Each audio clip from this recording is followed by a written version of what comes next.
வாங்க இன்னைக்கு நம்ம வீட்டு ஹெல்த்தி அண்ட் டேஸ்டி லஞ்ச் பார்க்க போகிறோம். இதை பார்த்து லைக் பண்ணி சப்ஸ்கிரைப் பண்ணுங்கள், கமெண்ட் பண்ணுங்கள். இன்றைக்கி பார்த்தீங்கன்னா வெறும் சின்ன வெங்காயமும் தக்காளி நல்லெண்ணெய் போட்டு சாம்பார் பண்ணியிருக்கேங்க. மூணுமே ரொம்ப நல்லதுங்க.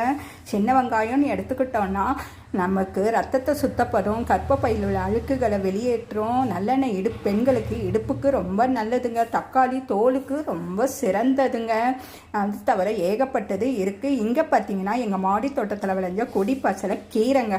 அது பார்த்தீங்கன்னா வெறும் கொடி பசலை ஹீமோக்ளோபினை கூட்டுங்க, இதயத்தை பாதுகாக்குதுங்க, ரத்த குழாயில் இருக்க அடைப்புகளை பாதுகாக்குது.